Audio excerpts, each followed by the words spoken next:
امروز دشمنان اسلام کوشش و تلاش دارند، میخواهند که چهره جهاد و مجاهدین را به نام تروریسم، اکستریمیسم و افراطگرا برای بشریت زشت و بد جلوه دهند، در حالی که جهاد در اسلام شمشیر برای تجاوز نیست، بلکه سپر دفاع از دین و مقدسات، از ناموس، از حق و عدالت و حق مظلومان است.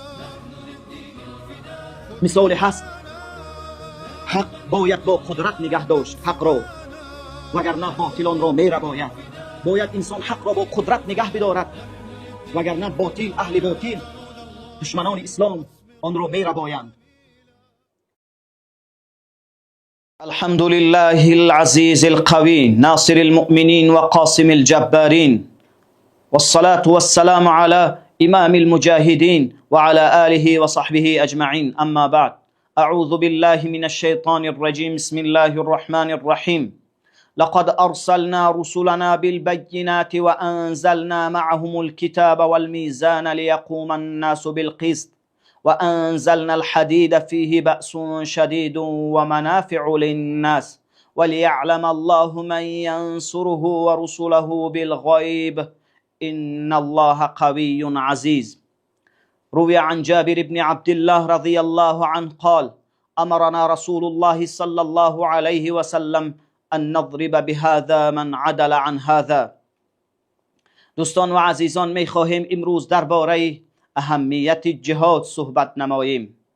اگر ما تاریخ را ورق بزنیم، هیچ قوم و هیچ ملت نیست که عزت خود را بدون فداکاری و بدون قربانی به دست آورده باشد، و هیچ امت را پیدا نمی کنیم که در برابر ظلم و تجاوز سری تسلیم فرود آورده و سربلند باقی مانده باشد.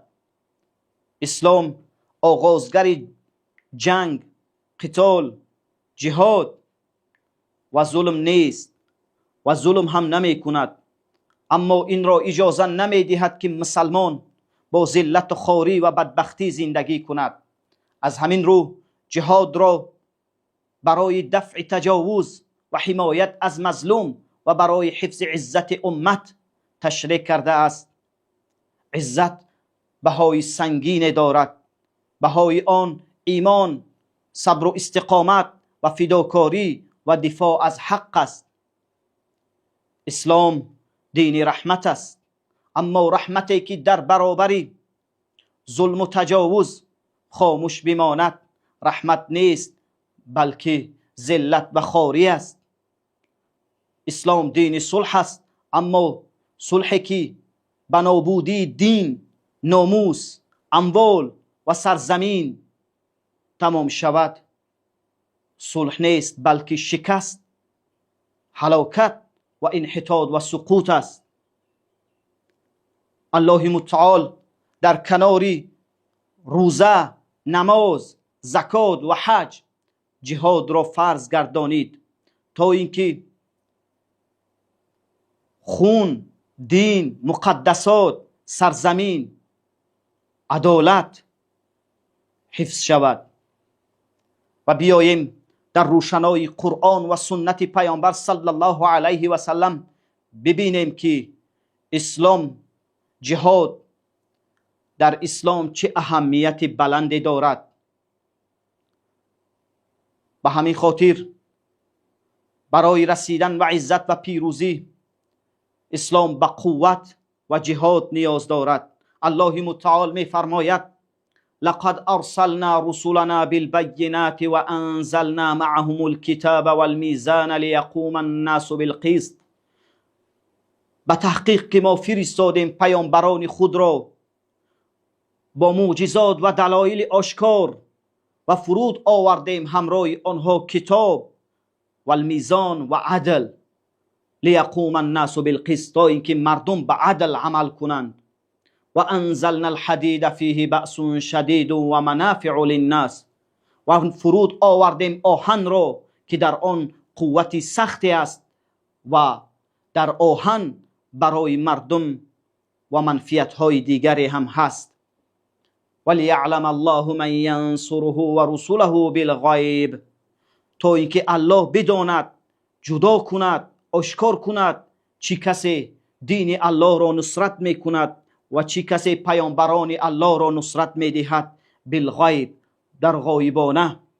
ان الله قوی عزیز، همانا الله قوی و غالب است. بعد از اینکه پیامبر صلی الله علیه و سلم 13 سال در مکه با حکمت دعوت دادن، با اخلاق نیک، اما بعضی از مشرکین بودند که ایمان نیاوردند و مسلمانان را اذیت و آزار میدادند، شکنجه میکردند، مسلمانان را به قتل میرساندند. اینجا بود که الله هجرت و جهاد را برای آنها فرض گردانید.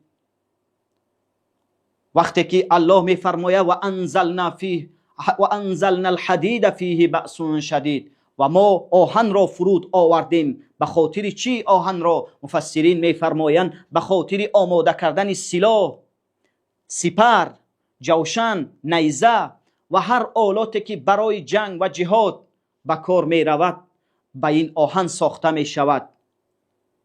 بعد از اینکه دعوت به مردم رسید، اونهایی که ابا کردن، از حق انکار کردن، با آنها با شمشیر برخورد شد. و منافع للناس، و همچنین در آهن برای مردم دیگر فایده ها هم هست. ابن کثیر در این آیه در کلمه بالغیب ولیعلم الله من ینصره و رسوله بالغیب می فرماید من نیته فی حمل السلاح نصرت الله و رسوله. ابن کثیر میگوید چی کسی نیتش در وقت حمل کردن و برداشتن سلاح، چی کسی نیتش به خاطر نصرت الله و پیامبرانش است. جابر ابن عبدالله از اون روایت است که فرمود امرنا رسول الله صلی الله علیه و سلم ان نضرب بهذا یعنی السیف. جابر رضی الله عنه روایت میکنه که پیامبر صلی الله علیه و سلم برای ما دستور داد، امر کرد که بزنیم با شمشیر. با چی کسانی؟ من عدل عن هذا یعنی المصحف، یعنی کسی که از قرآن، از حکم الله سرپیچی کند، قبول نکند، اونها رو باید با شمشیر گردن بزنیم. جابر ابن عبدالله رضی الله عنه روایت میکند. پس عزت اسلام در جهاد و قوت است. امروز دشمنان اسلام کوشش و تلاش دارند، میخواهند که چهره جهاد و مجاهدین را به نام تروریسم، اکستریمیسم و افراطگرا برای بشریت زشت و بد جلوه دهند، در حالی که جهاد در اسلام شمشیر برای تجاوز نیست، بلکه سپر دفاع از دین و مقدسات، از ناموس، از حق و عدالت و حق مظلومان است. مثال هست، حق باید با قدرت نگه داشت حق را، وگرنه باطلان را میره. باید انسان حق را با قدرت نگه بدارد، وگرنه باطل، اهل باطل، دشمنان اسلام آن را میره بایند. شیخ ابوالحسن ندوی در کتاب ماذا خسر العالم اعداد و جهاد را یکی از اسباب رسیدن به عزت و پیروزی امت اسلامی میخواند و میفرماید همینطور باید مسلمانان همواره آهن را باید با آهن یا با چیزی قویتر از آن بکوبند و بادهای مخالف را با طوفانها پاسخ دهند و جهان کفر را با تمام قدرت و با تمام امکانات موجود و با تمام اکتشافاتی که انسان و علم در عصر حاضر به آن دست پیدا کرده است، از سلاح و تجهیزات و آمادگی رزمی به آنها پاسخ دهند و امت اسلامی در این مسیر هیچ سستی و ناتوانی از خود نشان ندهند. و الله می فرماید و اعد لهم ما استطعتم من قوة و من رباط الخیل ترهبون به عدو الله و عدوکم. الله می فرماید که ای مؤمنین، ای مسلمان ها، شما آمادگی قوه بگیرین و همچنین از اسبانی که تربیت شده هستند برای جنگ، قتال، مبارزه بر علیه دشمنان آمادگی بگیرید. ترهبون به عدو الله و عدوکم، تویی که به وسیله این دشمن الله و دشمن خود را بترسانید. ما باید این را بدانیم که جهاد فقط میدان جنگ نیست.